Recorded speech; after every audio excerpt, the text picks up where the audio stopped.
आप देख रहे हैं मलिक न्यूज 24, नजर सच खबर पर। भोपाल में आज मध्य प्रदेश कार्यालय में समीक्षा की गई, जिसमें कमलनाथ ने सभी प्रत्याशियों, हारे और जीते प्रत्याशियों से बातचीत की। आज शाम कमलनाथ दिल्ली जाएंगे। वहां एआईसीसी हेडक्वार्टर में पार्टी के वरिष्ठ नेताओं से मुलाकात कर सकते हैं। बैठक खत्म होने के बाद सभी प्रत्याशियों ने मीडिया से चर्चा की। देखिए, पार्टी ने आज अपनी बैठक की है। कमलनाथ जी के नेतृत्व में यहाँ बैठक हुई। कमलनाथ जी ने बहुत स्पष्ट रूप से प्रदेश की जनता का आभार माना और साथ में ये कहा कि उनको निराश होने की आवश्यकता नहीं है। राजनीतिक दलों को समय पे चुनाव में जय और पराजय दोनों मिलती है, तो हम निराश नहीं हों। ये सबसे आपने क्या कारण रहे, चाहे ईवीएम को लेके कई लोगों ने शिकायत करी, विधायकों ने, कई प्रशासनिक रूप से गड़बड़ियाँ हुई हैं, उनके बारे में बात हुई। तो माननीय कमलनाथ जी ने सभी से विधानसभा वाइज रिपोर्ट मांगी है। 2-3 दिन में सब रिपोर्ट पेश करेंगे। उसके बाद जिस तरह से धन बल का और प्रशासनिक अधिकारियों का उपयोग किया है और उसी आधार पे ये चुनाव जीतने का पूरी तरह से षड्यंत्र है। आपका जो डाक मत पत्र है उसका भी बहुत सारे जो अधिकारी कर्मचारी थे उसका सही ढंग से मतदान नहीं कर पाए। जिनका मतदान भी हुआ था हर जिले में उनको गलत लिफाफे भी दिए गए थे और उसकी वजह से भी डाक मत पत्र भी बहुत सारे रिजेक्ट हुए हैं। ईवीएम में भी कई जगह नंबर मैच नहीं किए। कई जगह जो है ना 99% ईवीएम मशीन की बैटरी रिचार्ज अगर काउंटिंग के समय दिखाए तो कहीं न कहीं प्रश्न चिन्ह तो उठता है। वोटिंग के दिन अगर दिन भर बैटरी उपयोग होती है और काउंटिंग के दिन 99% अगर बैटरी रिचार्ज दिखाती है तो ये भी एक प्रश्न चिन्ह है। कहीं न कहीं इसमें बहुत बड़ा खेला हुआ है और ये चुनाव पूरी तरह से लोकतंत्र की हत्या करने का प्रयास है।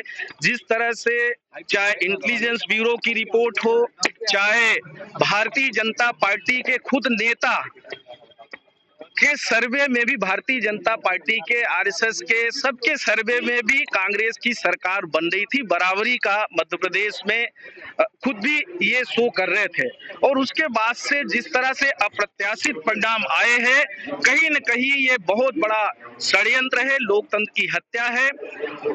और इनसे भारतीय जनता पार्टी की केंद्र सरकार से, भाजपा के नेताओं से उम्मीद नहीं की जा सकती है कि निष्पक्ष चुनाव देश में संपन्न हो पाएगा।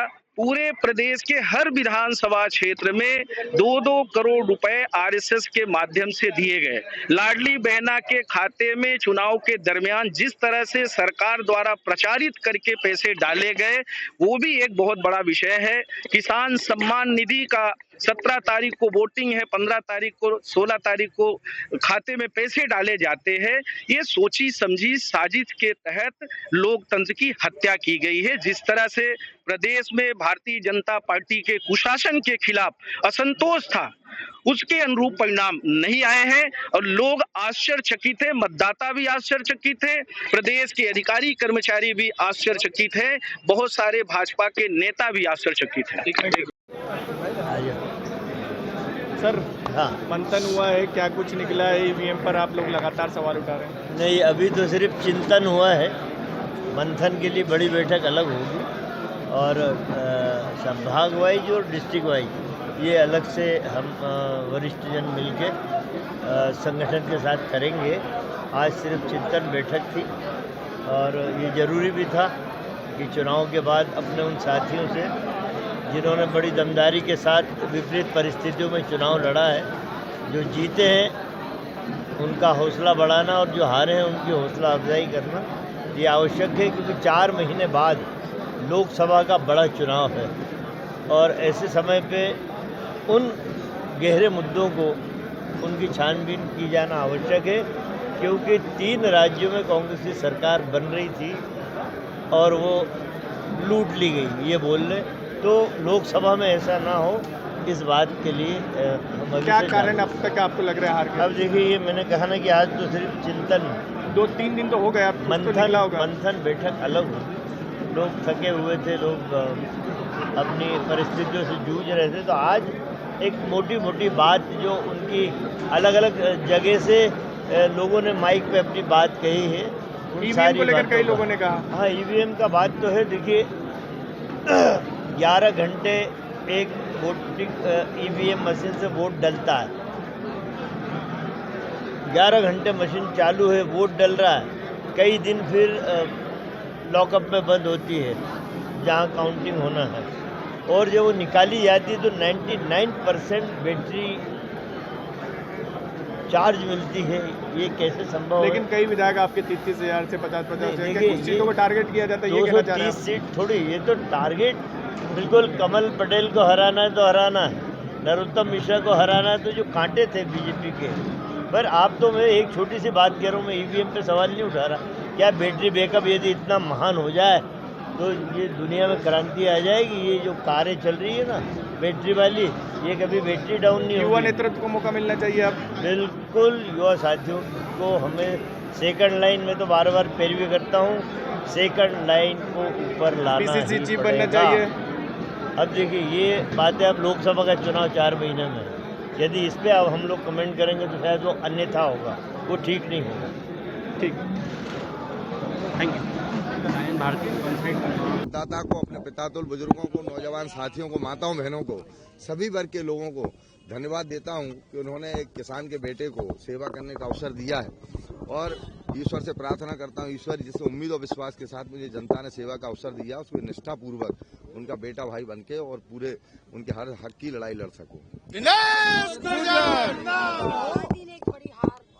जी, ये तो सिर्फ खरीद फरोख्त करके सरकार बनाई, ये भी पैसों से खरीदा गया है, धनबल के आधार पर ये सरकार बनाई है।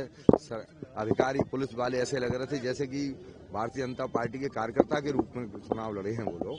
हमारे यहाँ भी कई जगह ऐसा किया उन्होंने, तो ये कोई सरकार जनता के द्वारा बनाई हुई नहीं है, ये सिर्फ धनबल के आधार पर सरकार बनाई है। पर हम लोग इससे डरने वाले और दबने वाले लोग नहीं हैं, हम जनता की लड़ाई पूरी लड़ेंगे। हाँ?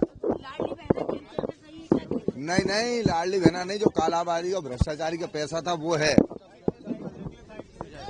देखिए, जिस तरीके से एक निर्णय आया है, कहीं भी लोगों की उम्मीदों के बिल्कुल विपरीत है, चाहे जनता हो, चाहे कार्यकर्ता हो, चाहे नेता हो, चाहे ये मध्य प्रदेश की आवाम हो, उसके विपरीत नतीजे दिख रहे हैं। और जिस तरह की परिस्थितियों के साथ, क्योंकि जिस तरह की एंटी इनकम्बेंसी थी, ना कोई सर्वे, ना कोई चीजें, कहीं भी इस तरह का जो हुआ है, एक बड़ा उलटफेर का परिणाम है। कहीं ना कहीं उसके ऊपर चिंतन और मनन आज रखा गया है। आपके सामने जो इंसान लड़ रहा था बीजेपी का, तो ये सुना है कि बाहर के ऊपर जा रहा है। बाहर अंदर अपनी जगह है, वो अपनी जगह है, जीते हैं तो बधाई तो है उनको, मतलब ये तो उस बात के ऊपर कहीं भी अब क्या कहें, क्योंकि विपक्ष के तौर पे क्या भूमिका रही है? देखिए, विपक्ष के तौर पे हम हमेशा जनता की आवाज को ताकत से उठाते रहे, फिर ताकत से उठाते रहेंगे। जिन मुद्दों के ऊपर इन्होंने कहा है कि 2700 रुपए किसान को गेहूं के दाम देने का काम करेंगे, हमारी मांग है कि जल्द से जल्द उस निर्णय को ले। 3000 तक बेचने को करने को इन्होंने कहा था, उसको निर्णय को पहली कैबिनेट में करने का करें। और जिस तरीके से जो छोटी बहनें उनके साथ कहा था 500 450 रुपए में गैस की टंकी कहा था, ये निर्णय पहले उसमें लेना चाहिए। अब आए हैं जैसे भी आए हैं, अगर सत्ता में है तो पहले वो निर्णय को लें, तो सड़क पे हमारा संघर्ष जारी है। आगामी लोकसभा को लेकर फिर क्या तैयारियां रहेंगी? देखिए, स्पष्ट है कांग्रेस पार्टी की पूर्ण रूप से तैयारी, और उसी की समीक्षा बैठक के साथ, उसी की तैयारियों के लिए लोकसभा में पूरी ताकत के साथ कांग्रेस पार्टी मजबूती के साथ लड़ेगी। और देखेंगे कि जनता इनको जो इन्होंने वादे पूरे नहीं करे हैं, तो अब जनता इनको जवाब भी देने का काम है। आप देख रहे हैं मलिक न्यूज 24, नजर सच खबर पर।